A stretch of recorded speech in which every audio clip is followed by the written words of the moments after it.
Bom dia, igreja, a graça e a paz, amém? Bom dia também àqueles que nos acompanham pela internet, já que a igreja hoje, obrigatoriamente, ela é presencial e também online. Queridos, nós começamos na semana passada a estudar igreja, qual é a nossa? E o que nós temos conversado, iremos conversar nos próximos domingos, é exatamente saber o que nós cremos quanto ser igreja, e a partir daquilo que nós cremos quanto ser igreja, é aquilo que nos move. Então, a partir dos meus conceitos em relação à igreja, aquilo que eu entendo através da palavra de Deus, o que é ser igreja, é dessa maneira que nós seremos conduzidos como igreja a servir a Deus e a glorificar a Deus. E aí, na semana passada, nós introduzimos então quem nós somos e qual é a nossa visão. Quem nós somos? Uma igreja cristã reformada, comprometida com o Evangelho, que busca a maturidade em Cristo, que ama e serve o seu semelhante. Cada ponto desses nós iremos conversar ao longo dos domingos. E qual é a nossa visão? Primeiro, centralidade no Evangelho, maturidade espiritual e vocação missional. No domingo passado, nós conversamos sobre uma igreja centrada no Evangelho. Como que uma igreja, a partir da centralidade dela no Evangelho, como que ela se move, como que ela desempenha a sua missão, como ela adora esse Deus. Nós falamos sobre esse Evangelho ser pregado com integridade e com relevância. É necessário que nós sejamos íntegros na mensagem do Evangelho, que nós não sejamos levados pelas filosofias, pelos rudimentos dos homens, pela forma que eles tentam nos induzir ao erro. Mas nós temos que ter integridade no Evangelho e relevância. Qual é a relevância desse Evangelho? Quais são as perguntas que o mundo faz? Quais são as perguntas que nós fazemos? E qual é a resposta do Evangelho em relação às nossas perguntas? Nós não podemos trazer aqui aquela velha frase, vender sal no deserto. Não, no deserto você tem que vender água. Você quer abençoar as pessoas que estão ali, você vai vender água, vai ser a resposta do que elas precisam. Então o Evangelho é dessa maneira, é saber responder com sabedoria todos aqueles que nos questionam, com integridade. Olha o que nós aprendemos no domingo passado: mas longe esteja de mim gloriar-me, senão na cruz de nosso Senhor Jesus Cristo, pelo qual o mundo está crucificado para mim, e eu para o mundo, pois nem a circuncisão é coisa alguma, nem a incircuncisão, mas o ser nova criatura. A nossa glória não está em nós, mas está na cruz de Cristo, exatamente naquilo que é o Evangelho. E nós vimos a semana passada: e a todos quantos andarem de conformidade com esta regra, paz e misericórdia sejam sobre eles e sobre o Israel de Deus. Aqui então, se nós entendemos o Evangelho, nós temos que andar segundo o Evangelho. Mas para que nós possamos andar segundo o Evangelho, ele precisa fazer sentido na nossa história. E aí então as respostas que ele traz para a nossa vida, no nosso dia a dia, em cada área da nossa vida. Se eu pensar nos meus relacionamentos, na minha espiritualidade, na maneira que eu me comporto em meio à sociedade, tudo é o Evangelho que vai responder. É ele quem vai direcionar a nossa vida. Então, brevemente, aquilo que nós conversamos no domingo passado, e hoje nós vamos então para a segunda parte, que é a maturidade espiritual. Nós somos uma igreja centrada no Evangelho e que busca a maturidade espiritual. E é sobre isso que nós iremos conversar a partir do texto de Romanos, capítulo 6, do versículo 1 ao versículo 11. Romanos, capítulo 6, do verso 1 ao verso 11. Nós iremos então, a partir desse texto, conversar sobre esse segundo ponto, maturidade espiritual.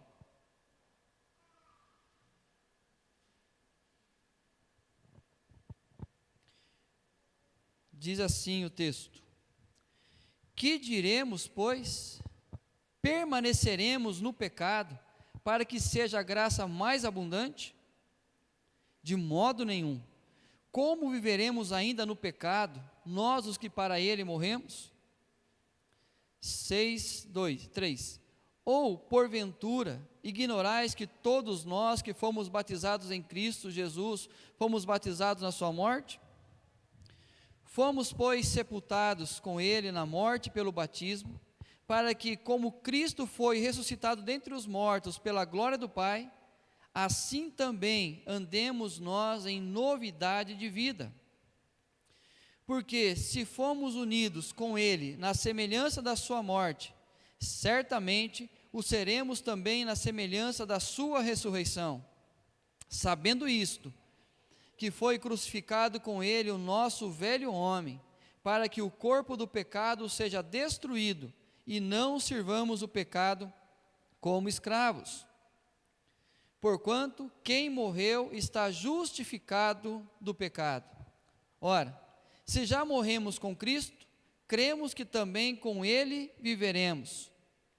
Sabedores de que, havendo Cristo ressuscitado dentre os mortos, já não morre, a morte já não tem domínio sobre ele.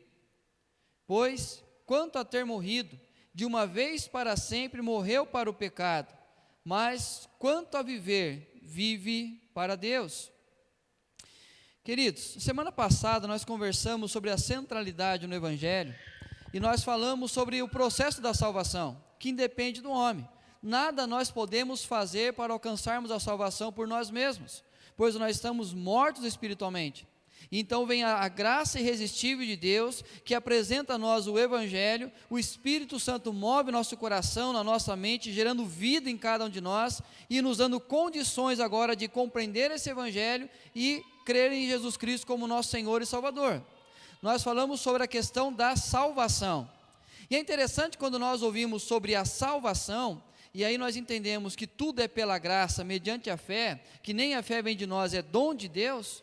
Parece que nada nós precisamos fazer, então assim, é muito fácil, a vida cristã é muito fácil, é muito simples demais, então eu posso viver de qualquer maneira, então eu posso fazer qualquer coisa, já que não depende de mim, eu posso viver de qualquer forma, já que é a graça de Deus que me salva. E é interessante que quando o apóstolo Paulo, do capítulo 3 até o capítulo 5, ele trabalha essa realidade com a igreja dos romanos, sobre a salvação pela graça, aonde ele fala do velho homem, Adão, a desobediência em Adão, e agora a obediência em Cristo, e aí então surge um questionamento entre eles, que sobreveio a lei para que avultasse a ofensa. Então a lei, ela veio aumentar a nossa ofensa. Quando Deus manda a lei, e quando você lê a lei de Deus, você percebe o quão pecador que é. Então a lei saltou aos nossos olhos o nosso pecado. E aí o apóstolo Paulo diz: mas onde abundou o pecado, superabundou a graça. Então ele vai dizer isso em Romanos 5:20. Aonde o pecado abundou, a graça de Deus superabundou. E aí então qual é o pensamento que vem? Já que a salvação é pela graça, já que Cristo Jesus me perdoa e esse perdão é imensurável, então quanto mais pecado eu tiver, maior vai ser a graça sobre a minha vida. Então significa que, se a salvação é pela graça, e aonde o pecado abundou, superabundou esta graça, eu vou viver mais no pecado ainda, para que eu possa experimentar ainda mais a graça de Deus. É interessante pensar assim, e muitas vezes inconscientemente nós pensamos assim, que é um exemplo bem claro disso. Por exemplo, na minha vida passada, como a gente chama, no nosso velho homem, antes de conhecer a Cristo, eu fui isso, eu fiz aquilo. Vamos dar um exemplo bem extremo: eu matei, eu roubei, eu fiz isso, eu fiz aquilo. Eu fui uma pessoa muito ruim, uma pessoa muito má, e aí hoje eu conheço, aí conta 1 hora o testemunho dele, aí termina assim: mas hoje eu conheço a Cristo, sou uma nova criatura. Aí nós vamos para casa de qual maneira? Você viu o que a graça de Deus fez sobre aquele homem? Você viu a experiência que ele teve? E aí alguém que cresceu no lar evangélico, cresceu ouvindo o evangelho desde criancinha, e foi conhecendo esse Deus, foi experimentando esse Deus, vem falar assim: bom, meus pais eram cristãos, e ali eu tive a oportunidade de crescer no lar cristão, e aí quando eu fui crescendo eu entendi o evangelho, e a minha vida hoje é de Jesus. Qual é o sentimento nosso? Nossa, que testemunho, né? Porque nós entendemos a partir desse texto, já que aonde abundou o pecado, superabundou a graça. Então a graça de Deus foi muito maior sobre aquele que cometeu tais crimes, em relação àquele outro que não fez nada. Mas queridos, diante de Deus, nós estamos na mesma condição de perdidos. Não há pecadão nem pecadinho, mas nós começamos a olhar dessa maneira. E quando nós entendemos a partir da graça, já que o pecado abundou e superabundou a graça, então quanto mais eu pecar, mais a graça de Deus eu vou experimentar. E aí o apóstolo Paulo, então, preocupado com esse tipo de sentimento, que gera isso no nosso coração a partir de ouvirmos a mensagem da graça, e achamos que podemos viver de qualquer jeito, já que a salvação é de Jesus e não minha, o apóstolo Paulo, então, essa era a pergunta que eles faziam: permaneceremos no pecado para que seja a graça mais abundante? Então, se a graça aqui me salva e ela é superabunda a partir do pecado, então eu vou fazer o seguinte: vou viver no pecado. Qual que é a resposta do apóstolo Paulo? De modo nenhum. Não é a maneira que nós devemos pensar. Por quê? Como viveremos ainda no pecado, nós os que para ele morremos? Então, se há uma morte para o pecado a partir da nossa fé em Cristo, e com Ele nós somos sepultados, e na sua ressurreição, nós ressurgimos para uma novidade de vida. Agora a marca de Cristo está em nós, a vida de Cristo está em nós, nós somos reconciliados com Deus. Como que nós poderemos voltar a viver para o pecado, para algo que nós já morremos, para algo que já não faz parte da nossa realidade? Porque a partir desse momento em Cristo Jesus, eu sou liberto do pecado, eu sou justificado pela morte de Cristo, e a partir daí eu ando em novidade de vida. Pois quanto a ter morrido, de uma vez para sempre morreu para o pecado, mas quanto a viver, vive para Deus.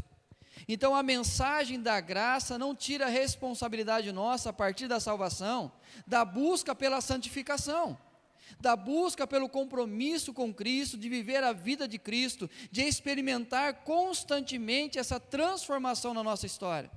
Então isso é a busca pela maturidade. Olha o que o apóstolo Paulo fala em Romanos 12. Rogo-vos, pois, irmãos, pelas misericórdias de Deus, que apresenteis o vosso corpo por sacrifício vivo, santo e agradável a Deus, que é o vosso culto racional, e não vos conformeis com este século, mas transformai-vos pela renovação da vossa mente, para que experimenteis qual seja a boa, agradável e perfeita vontade de Deus. O apóstolo Paulo, então, a partir do capítulo 6, ele fala sobre essa transformação na nossa vida, que nós não voltaremos à velha vida, não iremos viver mais a desobediência, mas iremos buscar sempre viver a partir dessa obediência, a partir da realidade de Cristo em nós. Então nós não iremos nos adaptar ao mundo, mas nós iremos viver de acordo com a realidade do reino de Deus sobre cada um de nós. Então os preceitos não são mais os preceitos humanos, os preceitos contaminados pelo pecado, mas agora eu vivo a partir da realidade da fé em Cristo Jesus.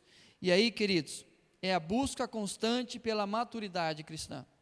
Então, a partir do momento que eu entendo que em Cristo Jesus eu morri para o pecado, agora eu vivo para Deus.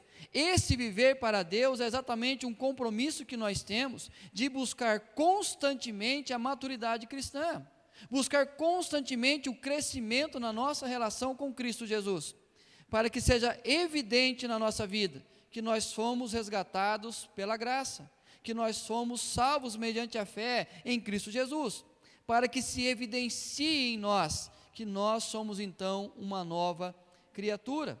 E aí fica o desafio constante para nós, de buscarmos esta maturidade cristã. Nas palavras de Timothy Keller, é exato dizer que somos salvos por crer no Evangelho, e depois somos transformados em cada aspecto da nossa mente, do nosso coração, da nossa vida, ao crermos no Evangelho de forma cada vez mais profunda. Então, é certo dizer, não, eu fui salvo pela graça mediante a fé, o Evangelho me transformou, me salvou, é o primeiro passo. Mas dia a dia, se aprofundando na mensagem do Evangelho, eu vou experimentando a constante transformação que esse Evangelho provoca na minha vida. Ela provoca na minha mente, no meu coração, e vai se estendendo ao longo da minha vida. Então, queridos, ser cristão não é apenas dizer que eu creio no Senhor Jesus e sou salvo e o céu me está garantido, mas é cada dia da minha história experimentar essa transformação constante que o Evangelho promove na vida de cada um de nós. E aí é muito simples olharmos para a nossa história. Eu contei aqui duas experiências de testemunhos, mas olhar o quanto que a nossa história evidencia as transformações diárias que o Evangelho provoca em cada um de nós. O quanto que essa transformação alcançou a minha vida pessoal, o meu casamento, a minha espiritualidade, a minha relação com a igreja, o meu testemunho diante das pessoas, o quanto que cada vez mais evidencia Cristo em mim. Que é exatamente o que é a maturidade. Amadurecer é ser mais parecido com Jesus. Isso é buscar a maturidade cristã. É cada dia mais sermos parecidos com Cristo. Olha esses dois textos. Porquanto, aos que de antemão conheceu, também os predestinou para serem conforme a imagem de seu Filho. Lembra que nós, em Adão, perdemos a imagem e semelhança de Deus. Nós somos criados à imagem e semelhança de Deus. E essa imagem e semelhança de Deus consistia, então, no verdadeiro conhecimento, na retidão e na santidade. Mas de uma forma mais ampla, eram todos os aspectos da vida humana, o espiritual, o moral, o racional, tudo isso era ser imagem e semelhança de Deus. Mas a partir do momento que houve o pecado, houve a desobediência, essa imagem e semelhança foi corrompida em nós. Então, todas as áreas humanas partiram agora da contaminação do pecado. É o que nós cremos como a depravação total do homem. Cada cantinho nosso, cada espacinho da nossa vida, tudo é contaminado pelo pecado. E aí vem Cristo Jesus. Cristo Jesus, a imagem do Deus perfeito, o Deus que habitou entre nós, cheio de graça e de verdade. E Hebreus vai dizer que Ele é a revelação da perfeita imagem de Deus. E agora, a partir de Cristo Jesus, nós somos restaurados. Essa imagem e semelhança é restaurada em cada um de nós. Então, o nosso alvo é ser cada vez mais parecido com Cristo. E olha Efésios que diz: até que todos cheguemos à unidade da fé e do pleno conhecimento do Filho de Deus, à perfeita varonilidade, à medida da estatura da plenitude de Cristo.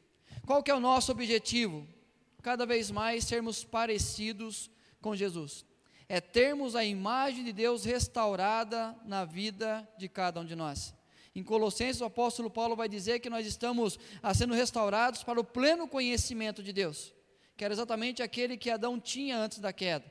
E aí então, pelo pecado, houve essa quebra, e aí agora nós estamos voltando para um lar. Tem um hino do nosso cenário que fala isso: nós estamos voltando para o lar.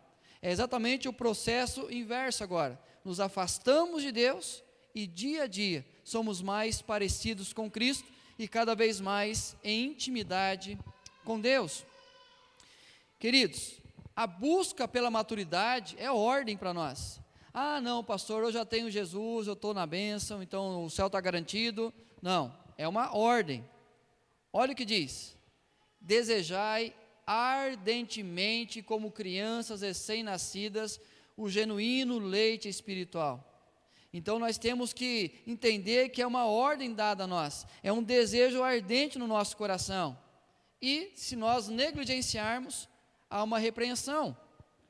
Pois, com efeito, quando devíeis ser mestres, atendendo ao tempo decorrido, tendes novamente necessidade de que alguém vos ensine, de novo, quais são os princípios elementares dos oráculos de Deus. Assim, vos tornastes como necessitados de leite e não de alimento sólido. A preocupação aqui do escritor aos Hebreus é que eles passaram por um momento de esfriamento espiritual, e aí então eles deixaram de amadurecer.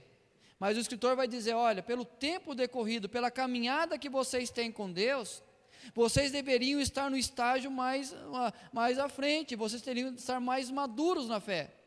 Mas vocês então abandonaram, vocês deixaram de buscar, e consequentemente, vocês não podem mais ser um alimento sólido. Vocês voltam agora a beber apenas leite, apenas os princípios da fé, apenas o início da caminhada.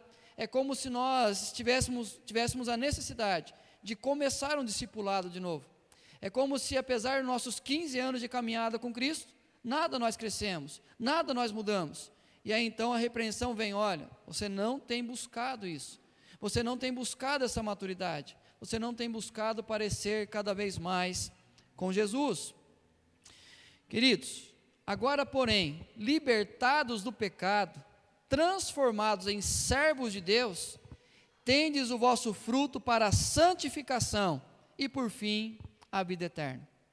Esse é o nosso desafio diário. É cada vez mais sendo transformados como servos de Deus, buscar esse fruto da santificação. E isso ser transparente na nossa vida, ser evidente na nossa vida. Então, quando alguém questiona, mas você não é crente, você não é de Jesus, é exatamente porque a expectativa que eles têm em relação à nossa história é aquilo que Deus quer de cada um de nós, que sejamos cada vez mais parecidos com Cristo Jesus. Antes de continuarmos aqui, alguém quer fazer alguma pergunta? Querido, se eu estivesse embaixo era um negócio mais leve, mas aí tem o pessoal da galeria aqui, então por isso que a gente fica um pouquinho mais distante, mas no meio daqui, estou dando isso, se quiser uma pergunta, levante a mão aí, a gente para aqui, e aí eu transmito a pergunta para o pessoal. Pode, alguém quer comentar alguma coisa, você ficar mais longe, tem que falar mais alto, mas tem um microfone abençoado, só não tira a máscara para falar no microfone, fala aí com a máscara. Bom, depois eu vou responder todas as perguntas, vamos anotar aqui todas elas. Queridos, maturidade espiritual, vivendo a praticidade do Evangelho. O que é ser maduro? É colocar na prática aquilo que nós cremos. Há duas ferramentas que Deus usa para que nós sejamos, então, alcancemos a maturidade. E nós iremos ver esses dois pontos hoje. A palavra de Deus e a igreja de Deus. Dois instrumentos que Deus usa para que a sua vida e a minha vida seja cada vez mais transformada e nós possamos alcançar essa maturidade espiritual. Então, se nós queremos alcançar essa maturidade, nós temos que ter um relacionamento bem próximo da palavra de Deus e da igreja de Deus.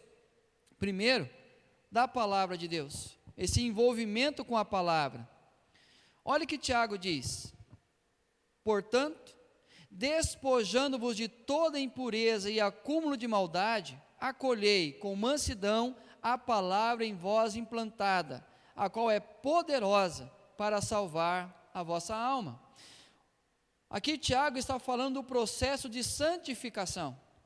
Esse processo que constantemente nós temos que eliminar velhos conceitos humanos e egoístas.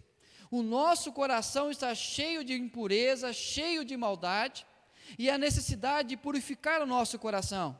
E a oração que o Cristo faz na oração sacerdotal, ele pede que nós sejamos santificados pela verdade, e essa palavra é a verdade.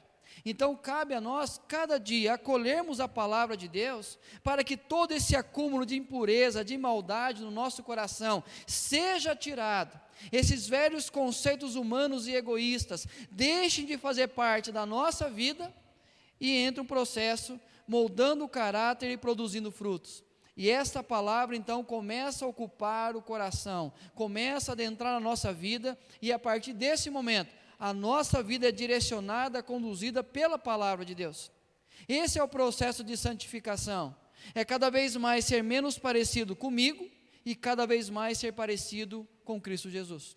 É cada vez mais tirar aquilo que muitas vezes corrompe a nossa vida, corrompe a nossa história, corrompe os nossos relacionamentos, e trazer cada vez mais a palavra de Deus no nosso coração, acolher com mansidão essa palavra em nós implantada.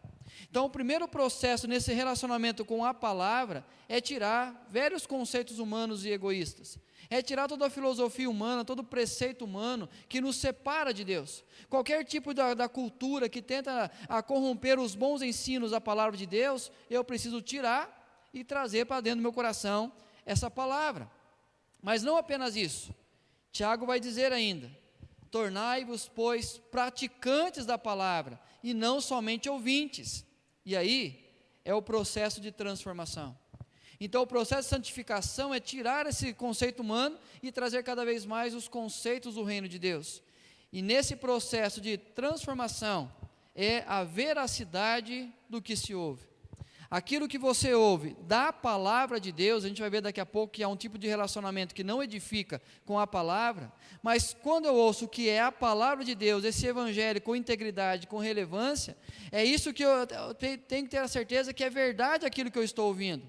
É que Tiago fala: olha, vocês ouviram esta palavra, acolha com mansidão. A partir de agora, vocês precisam entender que aquilo que vocês estão ouvindo é a veracidade, é a verdade.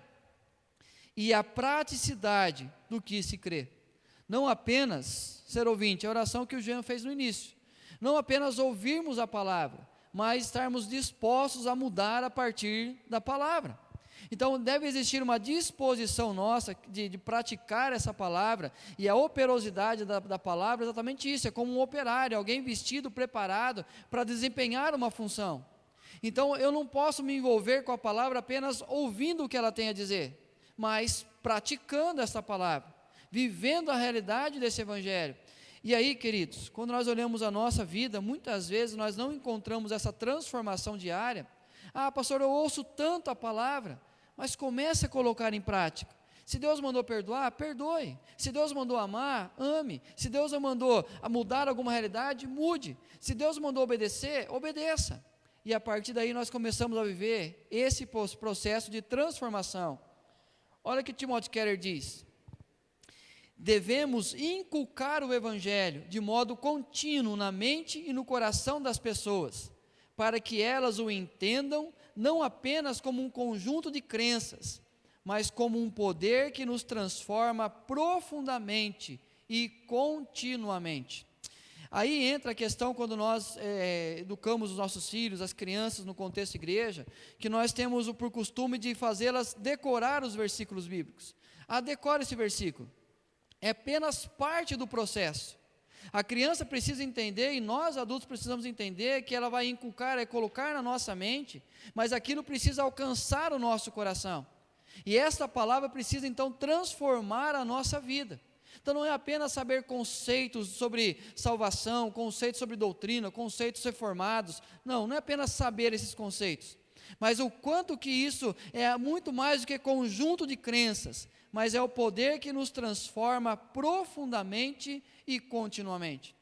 Então eu preciso, ao adentrar a igreja, ouvir uma mensagem, ao partir para uma meditação, numa leitura pessoal da palavra de Deus, ouvir um sermão, ouvir uma outra maneira da palavra, eu preciso compreender que aquilo não vai ficar apenas na minha mente. Eu não vou ser apenas alguém que saberá responder às perguntas, mas alguém que vai viver através da sua prática aquilo que está se pregando. Por isso que Jesus, no final do Sermão do Monte, as pessoas que ouviram o sermão dizem assim: olha, esse não prega como os fariseus, esse prega de forma diferente. Por quê? Porque a vida de Jesus testificava do seu ensino. E aí então aquilo marcava a história dele, a própria palavra de Deus, o verbo encarnado, era diferente de se ouvir. Então quando nós ouvimos essa palavra de Deus e temos que nos envolver com ela, não é apenas o quanto eu conheço, mas o quanto ela faz parte da prática da minha vida. Porque vamos pensar numa hipótese aqui: se chegar no céu e Jesus está ali, né, tá recebendo você, a Bíblia fala que vai receber, ele vai enxugar os nossos olhos toda lágrima, e aí então ele vai olhar para você e falar: eu não conheço. Aí você vai levantar a mão: não, mas olha, lá em João 3,16, lá em Salmo tal, aí você vai recitar um monte. Assim, daí, aí imagina, vai aparecer um telão aqui: o que você falou? Salmo o quê? Na sua vida não tem isso aqui. Então, tem. Você falou qual versículo? Isso aqui na nossa vida tem. Aí termina ali, mas fala: olha, então não é, você viveu, você decorou, você conheceu, mas isso não transformou a sua história, não impactou os seus dias. Então esse envolvimento é com a palavra de Deus. E aí, a outra ferramenta que Deus usa é o envolvimento com a igreja de Deus. Queridos, é interessante o quanto as pessoas, principalmente nesse período de pandemia, iremos enfrentar muito no pós-pandemia, é essa relação de independência da igreja. Eu não preciso da igreja. Eu não preciso estar com a igreja. Eu não preciso fazer parte de uma igreja local. O que é importante é a minha fé com Deus, é importante que eu faça as minhas orações, eu faça minhas leituras da palavra. Queridos, isso é uma parte, apenas uma parte do processo de maturidade espiritual, que é uma leitura, que é o ouvir, que é buscar conhecer a Deus. Mas tem ferramentas que você não tem na sua vida, que são necessárias para que você possa buscar essa maturidade. Mas um outro irmão da sua comunidade local tem essa ferramenta. E quando você se aproxima dele, a ferramenta que Deus deu para ele é fundamental para que a sua vida seja edificada. É o que nós chamamos, e a Bíblia chama de dons espirituais. que é exatamente no contexto igreja que esses dons são utilizados. É o dom do acolhimento, é o dom da misericórdia, é o dom da liderança, é o dom da fé, é o dom da palavra. Esses dons todos juntos promovem então a edificação. Olha o que o apóstolo Paulo diz aos Efésios: e ele mesmo concedeu uns para apóstolos, outros para profetas, outros para evangelistas e outros para pastores e mestres. Aqui é o processo de aperfeiçoamento. Aqui ele coloca aqueles que tinham o ministério do ensino. Qual é a importância do ministério do ensino? É porque você aprende e a ferramenta que Deus deu a você, os dons que Deus deu a você, você vai exercitá-los a partir do que se aprende. Então, qual que é o papel do apóstolo, do profeta, do evangelista, dos pastores e mestres? É passar ferramentas para a igreja, passar o entendimento para a igreja, para que você pegue o seu dom e possa servir com integridade. E aí, então, o dom que Deus lhe deu, você vai usar a partir daquilo que você tem aprendido. Isso é o processo de aperfeiçoamento. Qual é a razão? Com vistas ao aperfeiçoamento dos santos. Para quê? Para o desempenho do seu serviço. Queridos, por que você ouve uma mensagem? Por que você ouve a palavra de Deus? Porque aquilo me faz um bem tão grande, aquilo me traz uma paz. Isso é parte do processo. Mas a necessidade do ensino é para aperfeiçoar cada um de nós. Então, quando nós ouvimos o Evangelho, esse Evangelho está aperfeiçoando a cada um de nós, que é exatamente o processo do resultado que é o serviço. Então, o que nós fazemos a partir do que nós ouvimos? Nós servimos, nós nos envolvemos com a igreja. E a partir do meu dom, do meu ministério, eu abençoo a igreja e através do seu ministério eu sou abençoado. Então, imagina, por exemplo, eu sempre falo desse exemplo, tem o dom da misericórdia e o dom da liderança. Vou dar um exemplo aqui. E aí, então, se naquele domingo de manhã só veio o dom da liderança e o dom da misericórdia não apareceu aqui na igreja. Então, ele não veio para a igreja naquele dia. E aí, o que acontece? Chega alguém aqui, uma situação que o cachorrinho dela está doente. Está doente o cachorrinho. E aí, o veterinário falou assim, desculpa, mas essa semana o seu cachorrinho não vai passar mais. E aí, então, a pessoa chega desse jeito na igreja, coração arrebentado. E ela senta do lado do dom da liderança. E ela conta para o dono da liderança: o cachorro está doente, o médico não vai passar essa semana. O que o dono da liderança vai fazer? Que isso? Vai lá, enterra esse cachorro, vai atrás de outro, pega outro bonitão e cuida dele, lá volta por cima, vamos lá caminhar. É o dono da liderança. Essa pessoa vai sair super empolgada da igreja, vai entrar ali no dono de adoção lá, qual que é onde eu vou achar um cachorro? Não, ela vai sair com o coração partido, quebrado. Mas se ela sentar do lado do dom de misericórdia, querido, eu já perdi um cachorro, sei o que é isso. Dá um abraço aqui, eu sei que está na pandemia, mas vamos chorar junto. Aquela pessoa ela vai terminar o culto com o coração mais leve. Por quê? Porque aquele dia a ferramenta que Deus deu para a misericórdia de alguém abençoou a vida daquela pessoa. Então nós temos que entender, queridos, que Deus me capacita, Deus me instrui e me aperfeiçoa pela palavra dEle, para que eu possa desempenhar o serviço, para que eu possa me envolver com a igreja. E aí nós entendemos a importância disso, de entender que Deus tem nos preparado para o serviço.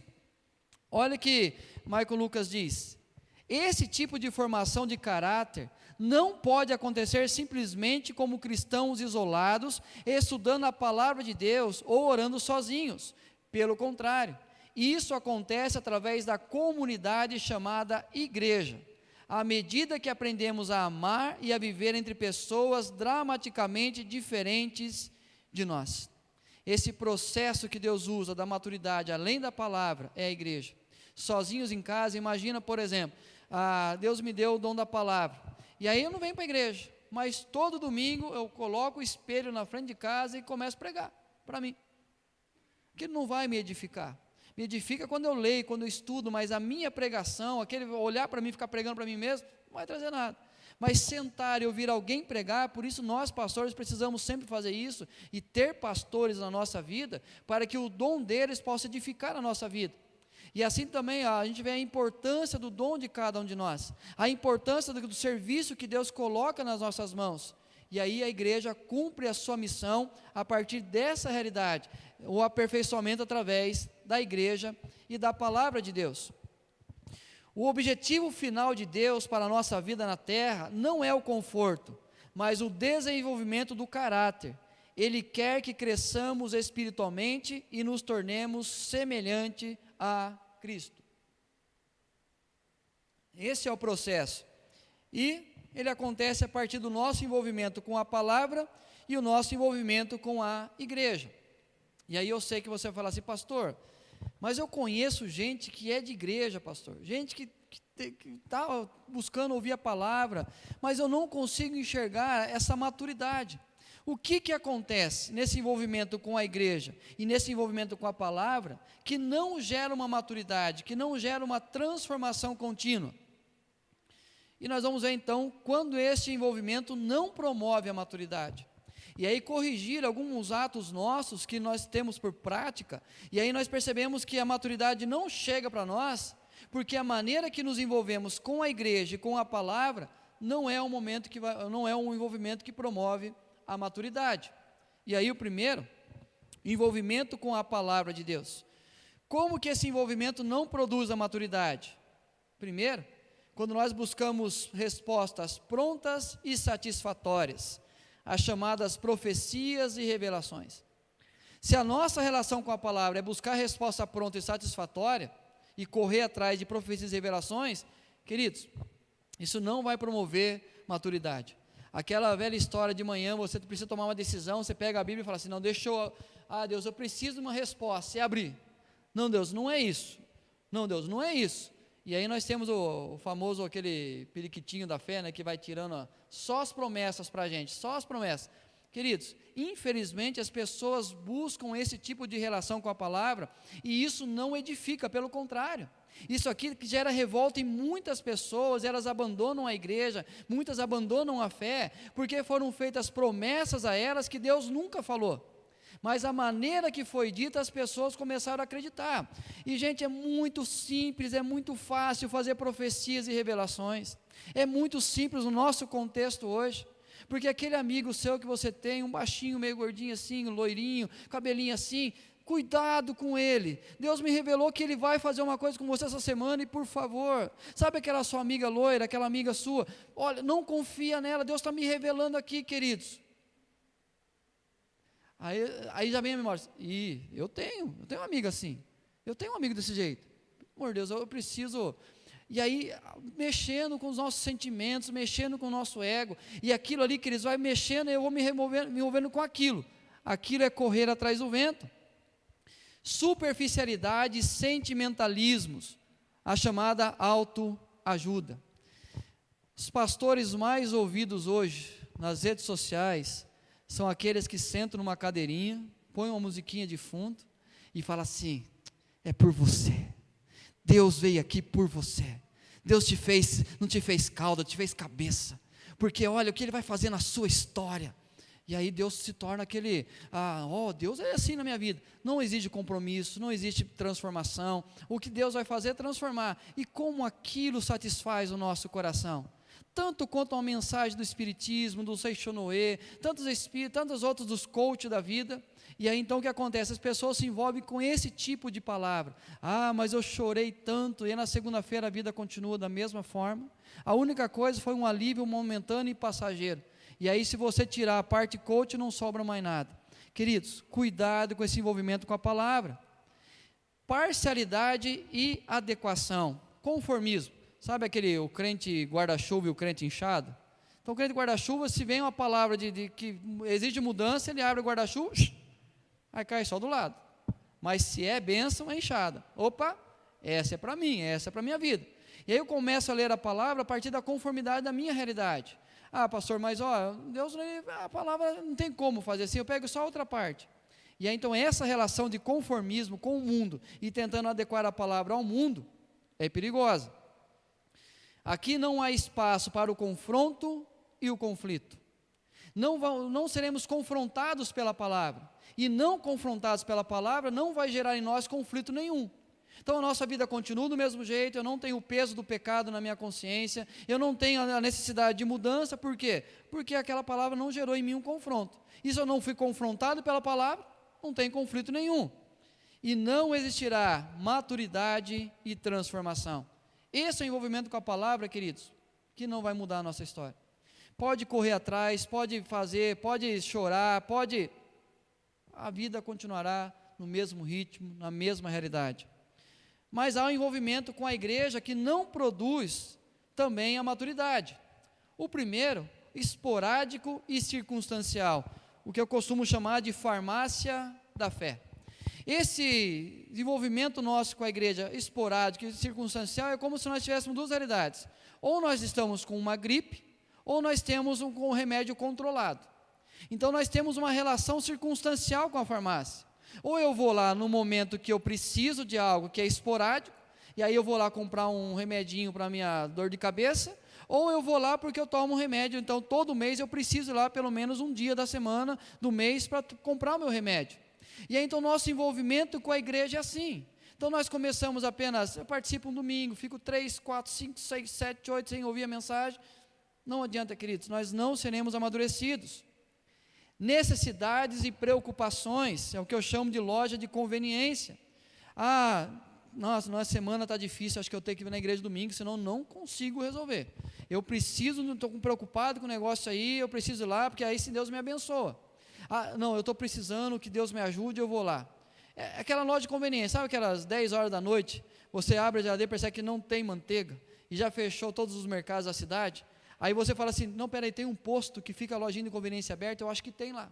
Aí você corre para lá, porque é o único lugar que vai socorrer você.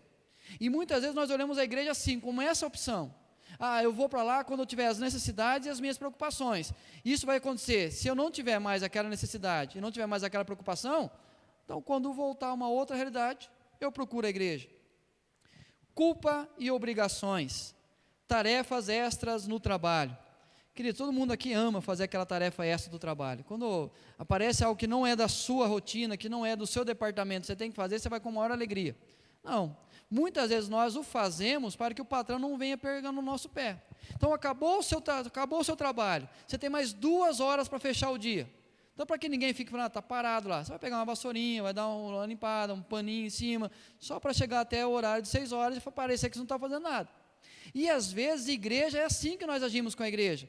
Não, para ninguém ficar pegando no meu pé, para ninguém ficar me cobrando, é melhor eu ir. Então assim, vou no domingo, e se alguém me perguntar, não, eu já fui esse mês. Não, eu já estive lá, não assisti, não, eu assisto depois.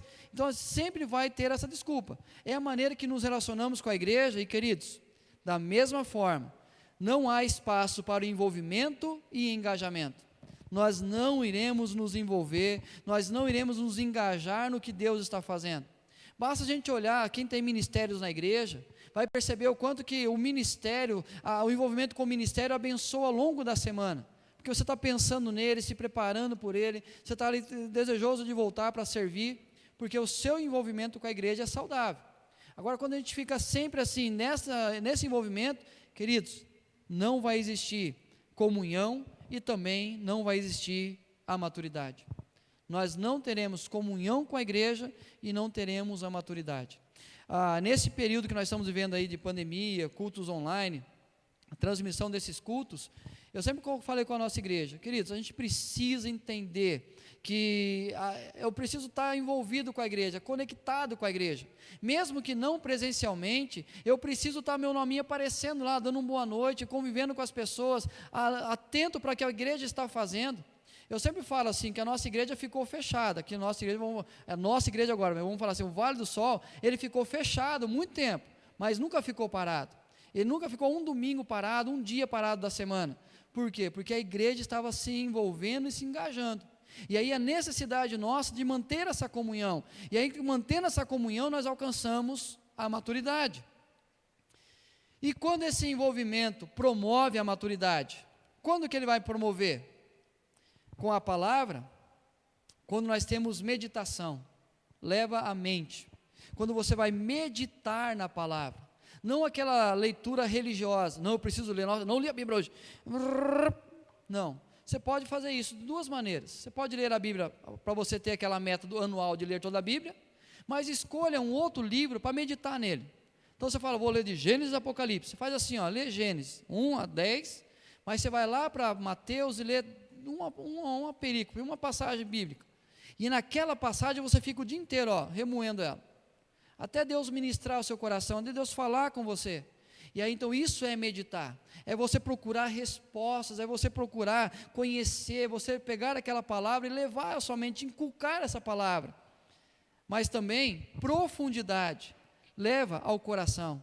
Aquilo que Deus fala não fica apenas na mente, mas eu pego essa palavra e levo ao meu coração. Porque é exatamente no meu coração que vai gerar essa vida. E a praticidade leva à prática. Então, como que eu me envolvo com a palavra para buscar a maturidade? Meditação, profundidade e praticidade. Mente, coração e prática dessa palavra. Aí sim, há espaço para o confronto e o conflito. Aí quando nós buscamos meditar, buscamos profundidade, prática, aí sim a palavra de Deus vai me confrontar. Aí a palavra de Deus vai me tirar da zona de conforto e vai mostrar que eu preciso mudar alguma coisa. E esse conflito é gerado no meu coração. E aí existirá a maturidade e a transformação contínua.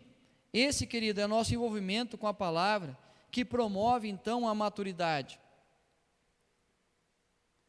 E o envolvimento com a igreja de Deus. Consequência da fé, unidade do corpo.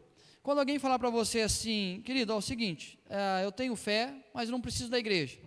Aí você fala assim, não concorda isso não tem como existir. Porque a partir da consequência da fé, eu sou salvo individualmente.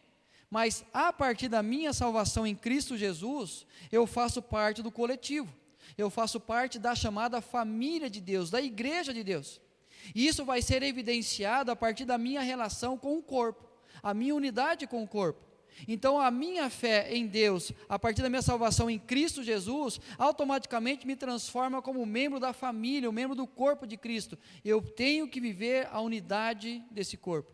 E aí então eu passo a fazer parte do corpo visível de Cristo, que é a sua igreja. O crescimento na fé, os dons no corpo. Eu preciso entender que aqui estão os dons que Deus deu. Aqui estão as ferramentas que Deus usa para crescimento e maturidade nossa. E a partir daí, então, eu vou buscar isso.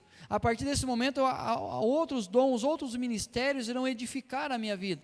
Irão ser usados por Deus para me trazer a maturidade. E da mesma forma, eu vou encontrar o espaço nesse corpo para que eu possa desempenhar a minha função, o meu dom, e assim edificar todo o corpo. E o testemunho da fé, que é a missão do corpo. A igreja sendo essencial, a igreja sendo essencial, cumprindo a missão que Deus deu a ela. E queridos, a nossa missão é fazer discípulos de Jesus. A nossa missão é levar esse evangelho às pessoas, e nós o levamos como igreja. E aí então, como nós o levamos, a igreja vai cumprir essa missão, e tem várias maneiras de cumprir essa missão. Mas a partir do momento que eu me envolvo com a igreja, eu faço parte da missão dessa igreja. E aí então eu começo a me envolver, eu começo a praticar aquilo que eu creio, e eu percebo o quanto que isso está trazendo crescimento para a minha vida. Nesse contexto, há espaço para o envolvimento e engajamento. Eu me envolvo com a igreja, nós estamos passando por esse momento de transição, então boa parte de nós conhecemos o rosto, ou melhor, parte do rosto um do outro, porque é apenas o olhar para cima. Mas quanto mais a gente está aqui, quanto mais participando, a gente vai olhando para o outro e vai reconhecendo um ao outro. Então, queridos, você que está acompanhando pela internet, vocês estão aqui, se eu encontrar vocês na rua e não reconhecer, por favor, me chama, que às vezes eu não conheço quem, começando agora a caminhar com a terceira aqui, então eu não conheço todo mundo. Então, a gente precisa se envolver, e envolvendo, vou me engajar.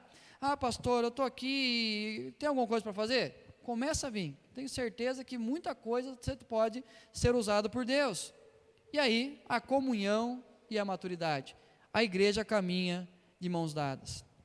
John Stott diz o seguinte: a maturidade em Cristo está enfaticamente disponível, não somente a um seleto grupo de pessoas, mas a todos. Essa maturidade não é exigida do líder da igreja, não é exigida dos presbíteros, dos diáconos da igreja, é de todo cristão. Todos os cristãos, está disponível essa busca pela maturidade. Mas é preciso querer e muito. Desejai ardentemente, como crianças recém-nascidas, o genuíno leite espiritual, para que por ele vos seja dado crescimento para a salvação. 1 Pedro 2, 2. É preciso desejar ardentemente buscar um compromisso dessa busca constante pela maturidade. Ela está disponível a todos nós. Queridos, é isso que nós cremos quanto igreja. E é isso que deve mover cada membro da nossa igreja. Cada pessoa que está em Cristo Jesus. É esse anseio que deve ter no seu coração dia a dia. Cada vez mais ser parecido com Cristo Jesus. Maturidade espiritual, vivendo a praticidade do Evangelho. O aprendizado, tu, porém, permanece naquilo que aprendeste e que fosse inteirado, sabendo de quem o aprendeste, e que desde a infância sabes as sagradas letras, que podem tornar-te sábio para a salvação pela fé em Cristo Jesus. E o aperfeiçoamento? Com vistas ao aperfeiçoamento dos santos, para o desempenho do seu serviço, para a edificação do corpo de Cristo, até que todos cheguemos à unidade da fé e do pleno conhecimento do Filho de Deus, à perfeita varonilidade, à medida da estatura da plenitude de Cristo.